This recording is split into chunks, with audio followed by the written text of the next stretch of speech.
Good evening, everyone. I am incredibly humbled and actually shaking because I am in this room with all of you and everybody here. And yeah, I'm going off script now already. And I just feel so incredibly humbled to have been throughout the past year to now that you're here, and I'm so proud of you. Sorry, I'm getting a little bit emotional. And you have put all these incredible voices together, and each individual voice is so important. But there's always, in every story, there's always like a thread, and you are that thread tonight, and we thank you for that. So thank you so much. But we welcome everybody here this evening, and I'm so delighted to be sitting here and asking one or two questions of everybody. So I will sit. It's like the ultimate interview. Exactly. Best behaviour. Pretend we're not here, we're in the studio. Yeah, exactly. Nobody's here. Amazing. I think we would sort of maybe perhaps start with you, Nazanin, just regarding, we sort of look at each topic and how that sort of collects on what you've gone through and, you know, what this means to you. And you've always said that even when everything is taken away, no one can take your imagination or your creativity. What does that truly being seen mean to you? First of all, thank you so much, Caroline. It was an absolute pleasure. And I must say that when I accepted your very kind offer, I wasn't expecting something as magnificent. It is truly mind-blowing. And it's a very novel experience. I've never been asked to be painted. So, I mean, I felt very awkward when I was sitting, but then also felt very kind of empowered. And I think that's it. So for me, I think each and every one of us have picked up some elements that we felt close to in terms of kind of setting the world that we live in, or the things that are close to us. For me, the experience was slightly daunting because I felt I am going on a date with myself for the first time in the presence of somebody I don't know. It was very awkward because somebody was taking immaculate kind of attention to every single detail of my body and my hands and my hair and my face and everything. And I had to present my best to her. That's what we do. And you're right, you know, we all wear a mask that it might not necessarily be ourselves. Even though, you know, the story behind this image for me is a very personal story. But I felt I was both in power of showing my best to Caroline, but then at the same time being utterly helpless because she was picking up what she wanted. So it was a very kind of strange journey, absolutely worthwhile. But I remember I came home that day exhausted, that I have gone through this kind of couple of hours of sitting. That was the second time we met, I think, and we talked a lot about various different things, including India and fabric and all that kind of things. But I think for me, what was the most interesting thing was that image encapsulates my world entirely in a way that the Persian carpet is my home country, that perhaps more than any other time, it resonates with what we are experiencing now, that Iranians are very, very kind of proud of their Persian carpet, and the Persian carpet tells thousands of stories with, you know, all those kind of images and motifs and everything. And, you know, it's a symbol of you can carry your world and your land with you wherever you are. And I'm sitting on that, and that has been given to me by my grandfather as part of our wedding gift. And then there is kind of the passage of time through the mirror. There is the plants, which represents in my head all my every single woman in prison that I spent time with, because there was a time that we felt as women are traditionally in charge of the household in a traditional society like Iran, but we felt what we were looking after in our real life is not taken away from us. That's the household, the kids. And plants were the closest thing we could get to in terms of nurturing. And plants were curious because they didn't care about prison. They would, every winter they would calm down, and every spring they would, so there was like this kind of notion of regrowth and rebirth, and being hopeful about time would pass, and of course the mirror is the passage of time, and the origami is what I spent every single week spending origami with our daughter who's here, and for me it's a connection to the time we spent together. Of course, she always said that I'm much better than her because origami is tricky. You have to make, Hours really, now. yes, and you have to be very meticulous and with folds and everything. And I remember she used to say, "Mummy, you're very good at making origamis." So, yes, that is how I feel. I think it is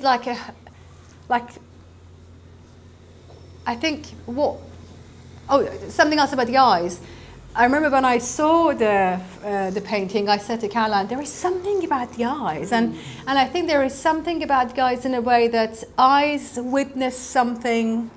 My eyes have witnessed something that, frankly, many people shouldn't have witnessed. And there is something about the eyes that it tells a lot of stories, or has got the capacity of telling a lot of stories, but maybe not there just yet. So it kind of, in a nutshell, kind of covers my journey of what I went through and where I am now in one frame. So thank you so much. Wow. And can I just ask on that, because it's such a personal thing to have your portrait, and that sort of feeling of having, sort of breaking down barriers and boundaries of, a sitter looking at. Did you feel that was something was like conscious, like, wow, do I need to break down barriers now, or how that feeling of somebody painting you?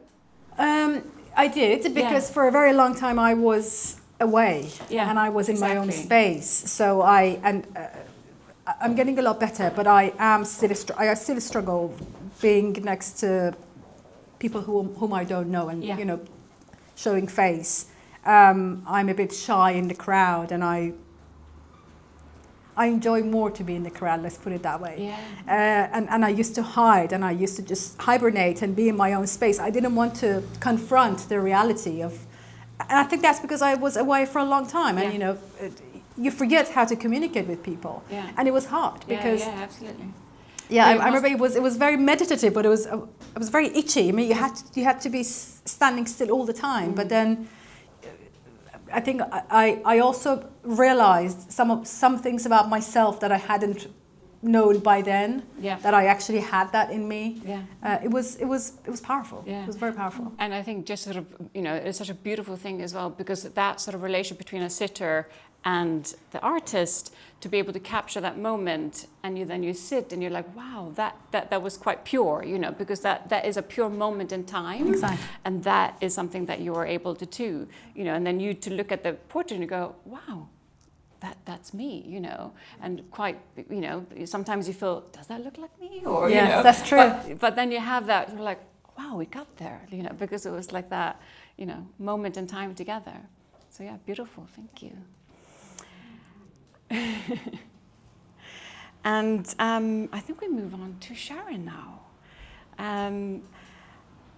I found it incredibly fascinating to read all your podcasts, and I've done a lot of research and everything that we've been looking at. And I feel very, incredible to be on to asking you questions. Your career has often been sort of described as very much groundbreaking. At the time, did you feel that is a way for you? And how did that reflect now on moving through spaces that were very traditionally male dominated? Is that something that you think about, or? So first of all, thank you. I mean, it's fabulous to be in the room with all the sitters, but actually to be in the room with lots of us, because there's literally lots of us, is brilliant, and you have helped us be seen, which is very powerful. When we first met, which is relevant to your question, in the Royal Military Academy Sandhurst, where all of our officers go for their initial training, and it's a very, very symbolic academy. We're very, very proud of the leadership training there. We're very proud of the products that come. But we first met because the commandant at the time was walking around the corridors and there were no none of the persistent portraits that would tell the story of women in service. I mean, literally, the women who were in our portraits, which of course we're very proud of, were the Queen or Princess Anne. There wasn't anything that told our story. So that's how we first met, because the Commandant wanted to capture some of that in the halls that at the moment are still very male-dominated, where we start our career as young officers and as leaders. And when we first met and talked about doing a portrait, I mean, I think we would probably all relate to this. I felt a bit uncomfortable about it. I felt a bit uncomfortable, if I'm honest, about the Academy doing a portrait. They then named a room after it, and it was all slightly, but how fabulous is that they wanted to tell the story. And my sons came along to when we did the unveiling of the portrait with some cadets and some officers. And of course, to my sons, they're sort of, like what? So what? They didn't get it, and I think that's a wonderful representation. But what the portrait was important to me, because I'm very, very proud of my uniform. I'm very proud of the symbology that sits behind. You know, it tells a story. It tells my story of my military service. But what I'd always said to Caroline was that I didn't want to look like a man. And I didn't want to look like what might be the character of male leadership, which is sort of very assertive, can be quite aggressive, very impersonal. And back to Nazanin's point, I think it's the eyes. So the symbology of my uniform, which is very important to me, but beneath all of that, the authenticity of what sits in the eyes.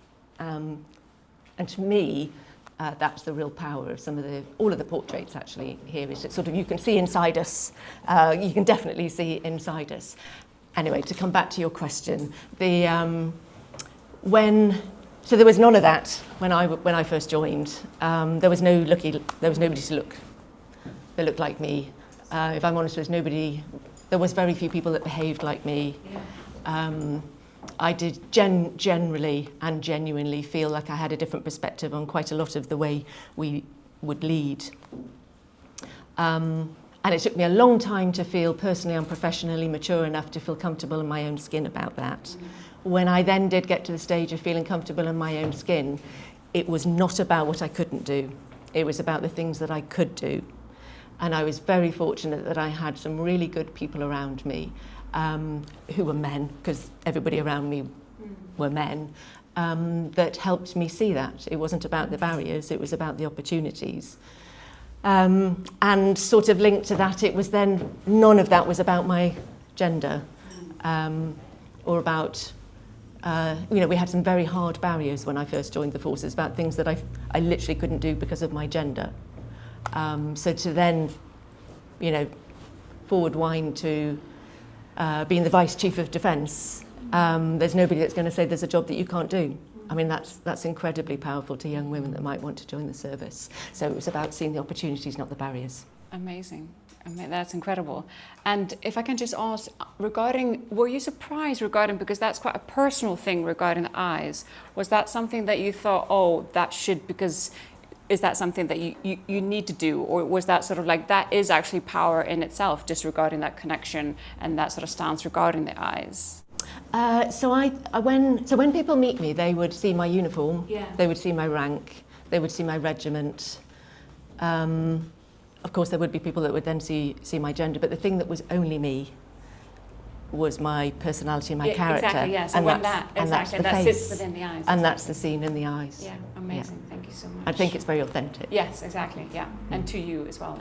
And I think that is power. That is absolutely power. Yeah. Thank you so much. And then I might turn to the. And you've already said that you're not going to swear, right? I'm going to try very hard. But that's okay, you will. Don't worry, the kids in the room know the words anyway. I'm on grandmother mode. You have relatives, you have underage, or no. We're all good. I sent the young ones home. Or teach them. You've been sort of a very powerful advocate for women. Have you experienced imposter syndrome? I think it's quite interesting as well. as well, to think about having those experience and sort of being a support for many women, women or, just people in general, I think as well. But have you had that whilst advocating sort of confidently for others while privately questioning yourself? I think that's quite... Most definitely, and especially this evening, I have to be honest.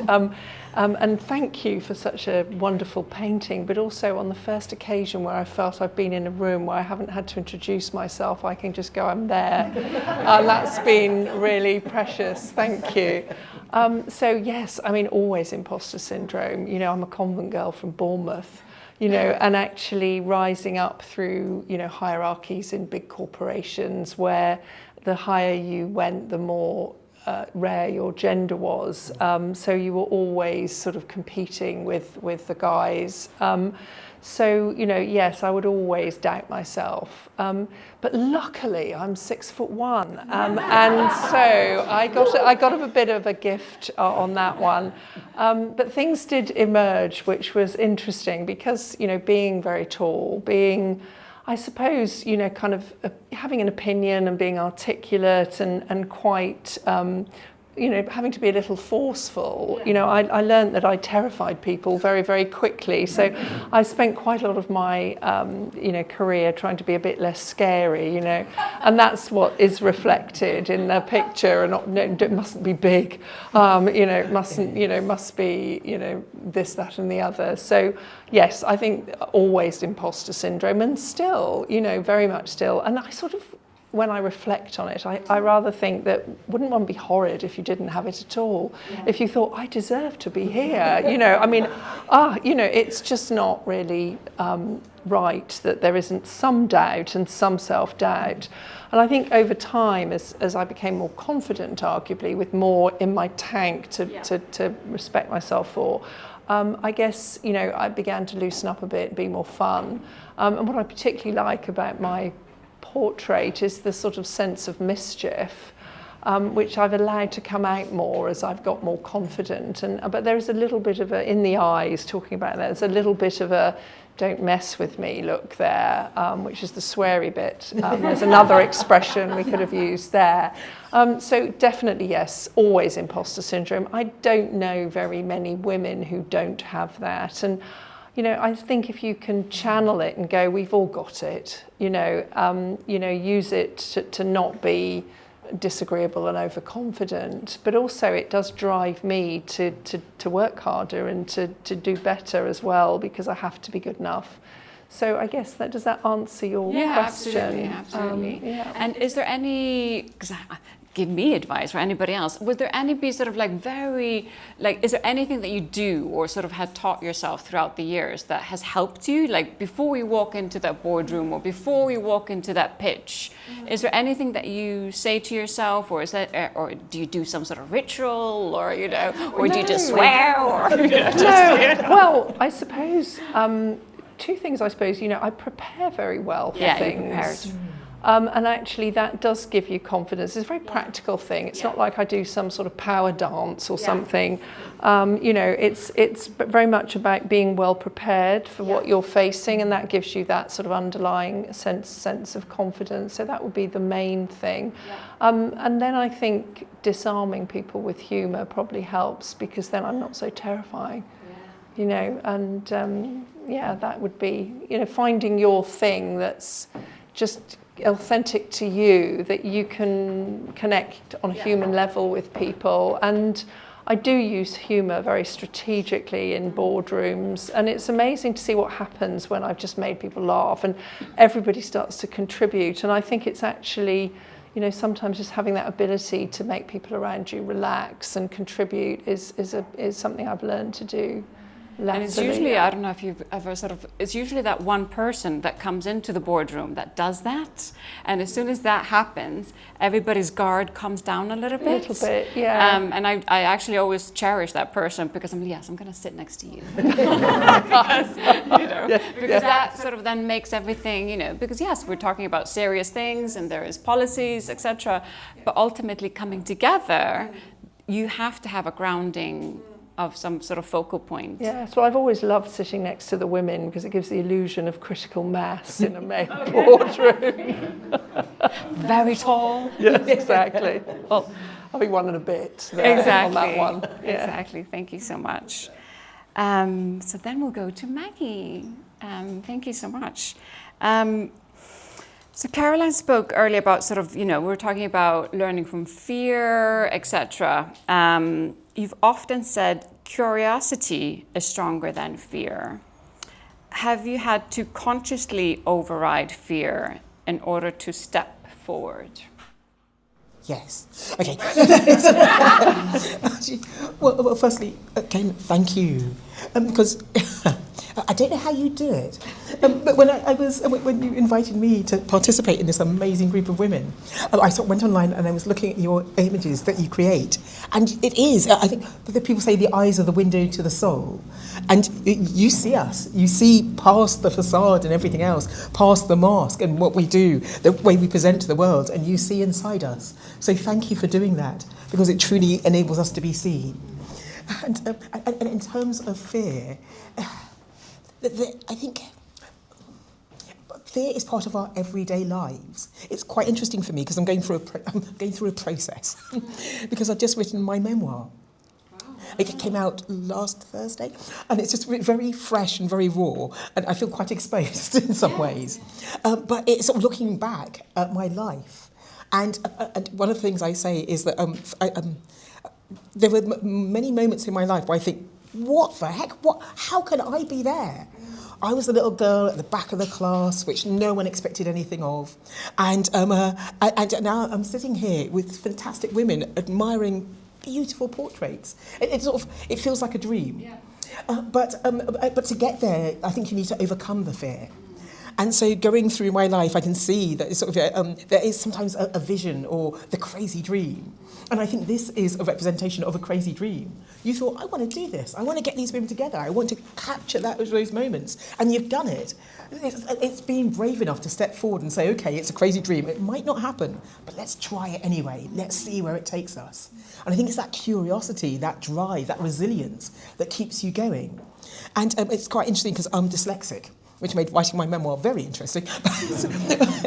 But as a dyslexic, we have that resilience built in. And because as we grow up, we sort of, so when I'm writing, I'll put something into the computer. Entrepreneur, that is one of those words. I'll put it into the computer, and the computer spelling check will say, oh, damn. Okay, let's try this way. Oh, damn. Okay, I'm going to use another word. And I think that is the key, finding a way around the challenges, finding a way around the fear. And sometimes I like to talk about flipping it. Because I do lots of public speaking and I love it. But sometimes when I'm in an audience and I don't quite know who's there and things like that, I can feel the adrenaline cut in and my heart beating faster. And if I think, oh my goodness, I'm terrified, then it puts me on the back foot. Yeah. But so I flip it and say, it's not terrified, I'm excited. Same feelings, same heartbeat, same adrenaline, but it's something I can lean into now. This is excitement, so it means I'm going to engage the audience. I'm going to share that excitement with them. And so I think there's so many ways we can flip it. And one of the other things, that also blew my mind is when I got my damehood. Because I kept on thinking, people like me don't become dames. I yap about science. That's not you. And so it was one of those moments. And sometimes that imposter syndrome that you're talking about, it's about flipping it.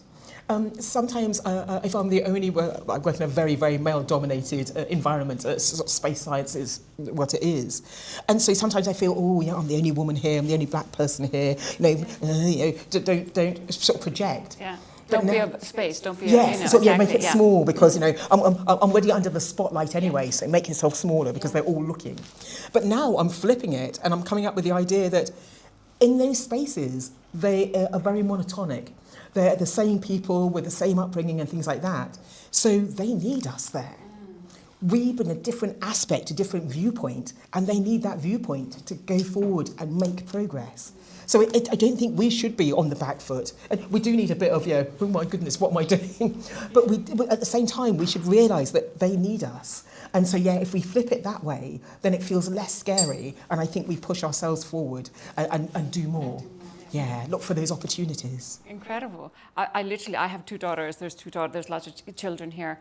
I think we should have like a sort of educational, class that is just called Flip It. I mean, it's just come on, guys, brilliant. let's just flip it. Exactly, because how do you talk about fear? Like, I don't know how to talk about fear with my children, but if I say flip it, I don't know, maybe they'll attend. Exactly. It does sound a bit sweet, doesn't it? No, but it is that, because it's very uncomfortable talking about fear because it's scary and it's negative. Yes, and we run away from it. And you run away from it. It's very uncomfortable. But if you sit with it just for a while. Yeah, and understand it, really. Yeah, exactly. Then that is okay to say, like, maybe it will drive me. Maybe it will, Yeah, we can use it as a tool. Yeah, exactly. But nobody ever said that to me, like, but yeah, I don't know. But yeah, but thank you so much. And then, yes, Emma, we were going to ask regarding voice. I think that's a very sort of topical, as you probably talk all the time. I do. Yes, exactly. I've greatly enjoyed the evening off because you're interviewing him. I know, this is not scary at all. I'm not even going to say what my best friend said in a message when I just sent your photo. I was like, okay, I'll just ask her a question. Fear. Go on, flip it. I think there's quite a good, you sort of work in a space where women's voices are constantly scrutinized. I think as well, I want to flip it as well. They are scrutinized, but they are very much empowered as well, because you are the sort of empowerment of that voice. So yes, perhaps there is a sort of scrutinization, but you have a massive platform, so I'm very grateful for that. Have you learned to trust your own voice under that pressure? How much more energy would women have if they didn't have to think about seeming more likeable? Yeah. I do worry about the amount of energy. I think it could power the earth if women didn't have to seem a bit more likeable. I have had a deep voice since I was 5. I have sounded like a boy, I think, since I was about 5 or 6 years old. And I like my voice very, very much. And I do a lot of television, but I do even more radio. And the reason I love radio and podcasts, and I have a podcast called Ready to Talk. I've always been ready to talk. My poor husband, who's here, we go to bed and we'll just be going to sleep. And I'm like, can we talk? He's like, oh. But the reason I love audio, let's call it that, the most, is because it's not about how I look. It's not about how anyone looks. It's about how we sound and what we're saying. And it is about slowing the world down. And it strips everything back. In a way, I'm a huge fan of art. My happy place is a gallery. I have a phrase I live by since becoming a mother, which is a writer, who's a brilliant writer, wrote, you've got to take sips of selfhood. So if I get a few minutes to myself, and it doesn't just apply to mothers, if you're busy, you don't get time, you're a carer, whatever, my favourite place is in an art gallery. So when I was asked to do this, I thought, yes, please. It's very strange. It's very exciting, and you only live once. So what an amazing thing. And I love experts. I love hearing people talk about their world. So to be subject to expertise was an amazing privilege and experience to do. In the view of, I presented Women's Hour, which is the longest running women's programme. I now present the Today programme, but Women's Hour is the longest running women's programme in the world continuously. And I also invited men onto that programme, which was quite a big departure because I live in a world with men. And I think you can go to a utopia when you work for a female brand or with a lot of women. If you work alone, you can think, well, this is how it is. But it's not. It's not. And I now interview lots and lots of very powerful people as well now on the Today programme. And, I am still aware of how far we have to go, not in the numbers, in how women present themselves, in how women speak, in how I watch them walk to the microphone.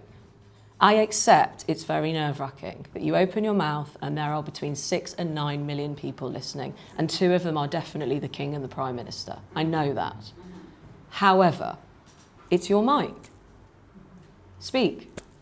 We want you. We want to hear what you have to say. And so I don't have imposter syndrome. I don't have a problem with my voice. And I honestly don't have to flip it because I believe I should be there.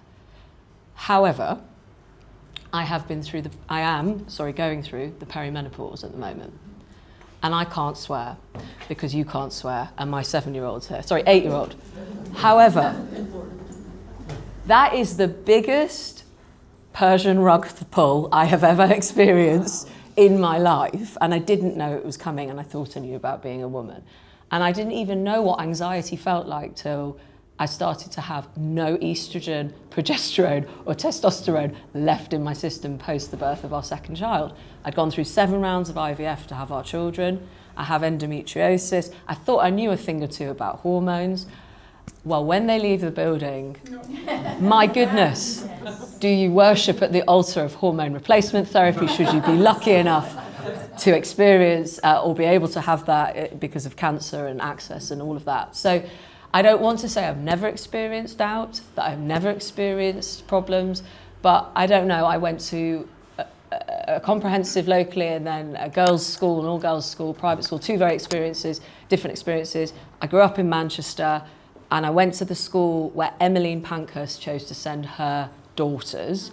We were not taught to be as good as the men. We were taught to be better than the men. I'm sorry, guys, I love you all, but actually needing to do more, prove more, be more, and that northern spirit that's very much in me is how I feel has stood me a bit more in good stead to hold the space and have a deep voice and be in a space which, quite frankly, is still dominated by male ego. And on that, I know that your girls are here. No, your son is here. Son, my 3-year-old daughter is at home. Yeah, she's in bed. I hope. Bit late. Not alone. No. So on that note, being likable, etc., and having that voice, how important do you feel then that role models, how do they play a part? They're huge. I mean, the phrase I came up with working in a newsroom for 7 years, a newspaper on Fleet Street, was I sadly had to develop a talent for being disliked. But the reality is I'm not like that at all, but how I come across, there's things called the dominance penalty that women have. If a woman says something but the man says the same thing, we get seen as in a negative light. But representation is very important.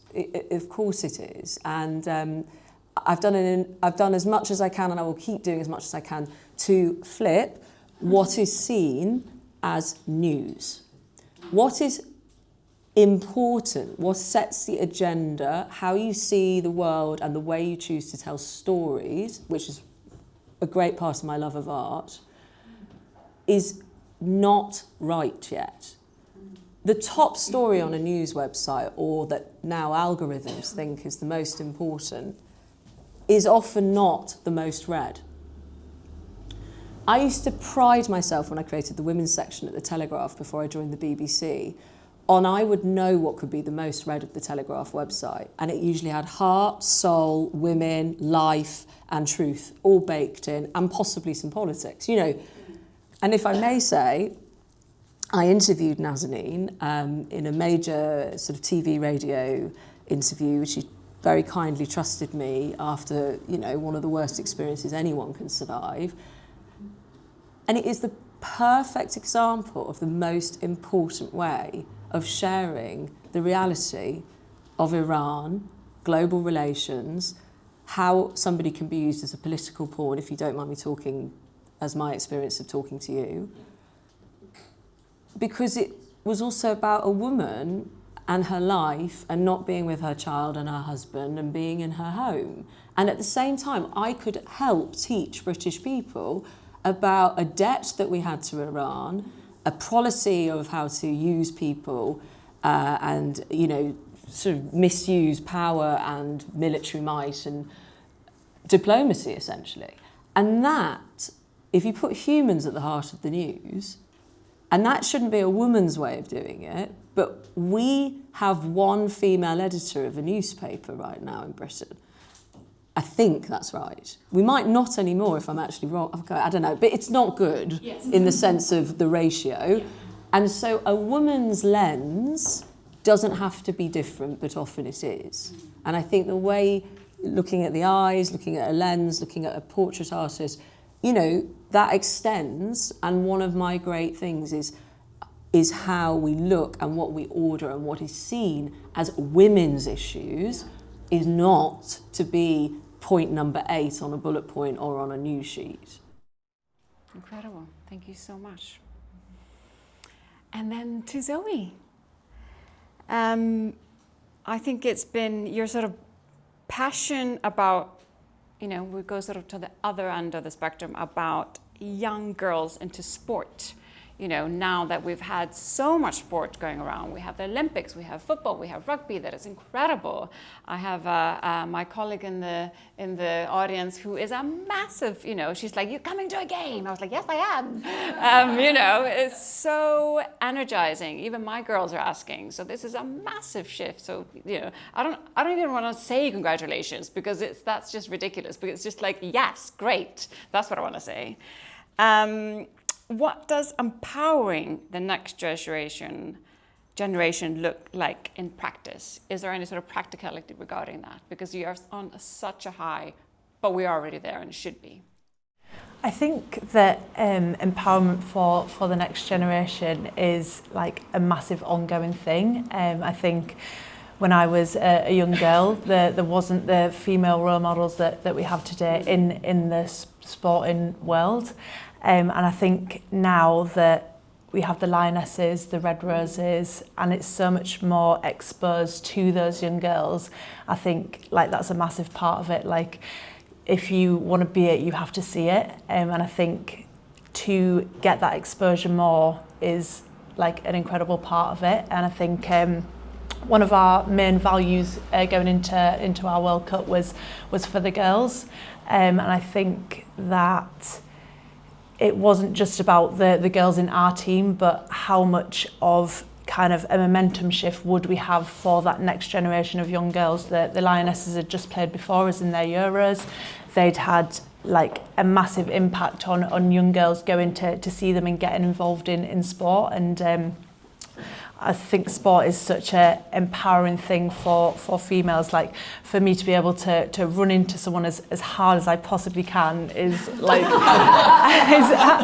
absolutely incredible. And like to be able to use my body in that physical way is fantastic. And for more young girls to be able to do that and like use their bodies. Like I think so many role models are like skinny, like real feminine, that sort of thing, but like we have muscles, like we're all different shapes, especially in a rugby team, like you're all different shapes and sizes.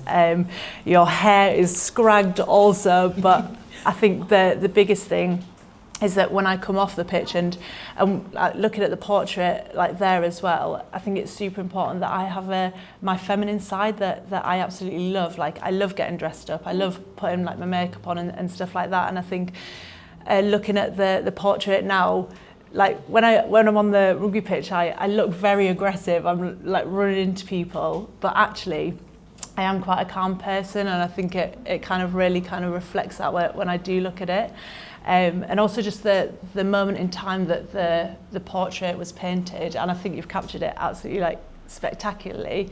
It was just after that World Cup, which was probably the biggest moment that I've experienced in my life, like the kind of pressure that was to get that, and just like sitting there and just relax with my medal. It's just, you just come back from the palace, Zoe. Yeah, I had just come back from the palace. Come back from the palace and met, you know, Kate, and you'd had all of that celebratory. You were riding high on all of that, weren't you? Yeah, it definitely. It was just wonderful to then pause, I think, after that. Yeah, I think that's a big part of it, like the pausing after and just kind of taking it in, and yeah, I think it's been a massive part. But yeah, back to empowering the next generation. I think that it's like ongoing. We have to keep being in those places for young girls, even young boys, to be able to see, and as well for women to be able to experience it as well. Like the amount of women we now get there at 30, 40, like joining in rugby, and we're like, oh my goodness, like maybe you should play netball or something. But they want to do that. Like they want to get involved with that. So yeah. Amazing. Thank you so much. So we're the last question of the evening. I'm going to move so we can. Exactly. So I thought a little bit about this question, as you may. You got my message at midnight. I'm really prepped. Yeah. But I think it's really important because from my other side, working within the arts and having the conversations about power and what portraiture means and what is really important, I really wanted to get a sense of what you see for the future. Your girls are here, and I think that's a really nice thing to sort of end the evening on. So on sort of really the traditional portraiture has often been used to confirm very much status and power. And I think we all know that going to every single museum. I'm not going to even tell you the stats because it was too depressing. But it's not a path that you want to go down, and it's not something that you want to embellish regarding what does that mean. In 30 years, what do you hope portraiture will represent for future generation, particularly for your daughters? And how do you envision the role of portraiture, which is very traditional? It comes a lot with class system as well, lots of complexities, in reflecting those complexities of identity and the diverse narratives of women? It's a lot of questions. I know. I'm glad you got that question. I took my opportunity. I mean, I'm suffering like Emma, so I'm like, my memory might be a bit hazy. COVID made that fine for all of us, though, didn't it? It made men get brain fog too. So. I know, exactly. Yeah, you know, I'd rather paint in front of 1,000 people than use my voice. It's kind of. This is my fear. I'm sitting in my fear right now. Flip it. Exactly. But is as well that fear is almost like if you take in the moment, you are the moment now. So I think, you should sort of like that voice is the moment where you're like, I gotta enjoy the moment. Well, like so accompanying Daryl's portraits is this little still life with a post-it note and a Polaroid, which links to her story with the Dove campaign. And I reached out to the public through social media, so who knows who got that because of the algorithm. But I asked someone to give me an affirmation that they might give themselves. So instead of the imposter syndrome, what do you tell yourself in those moments of fear? And the words I chose were "my voice matters."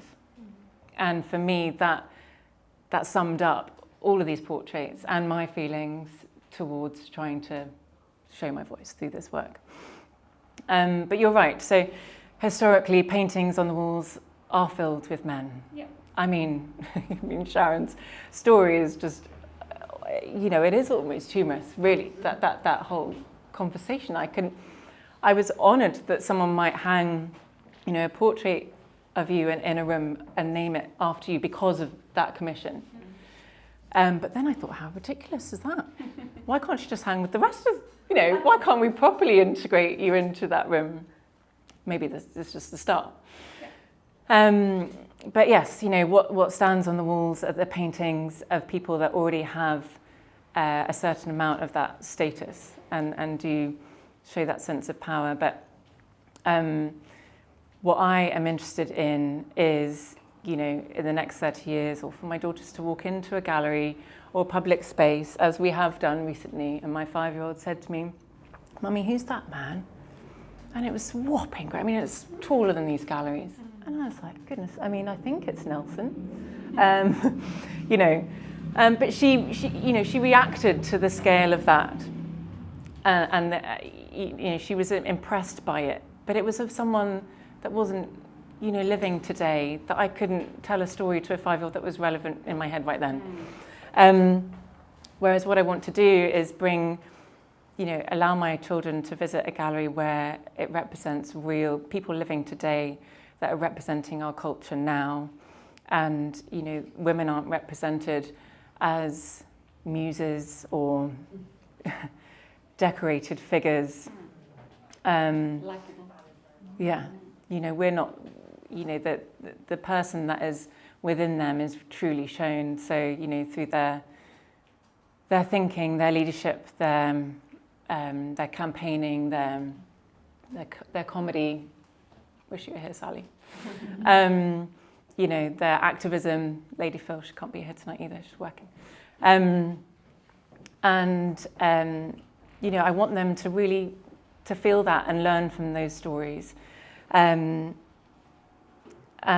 you know, as I said earlier, portraiture has the ability to really slow us down and really look at someone.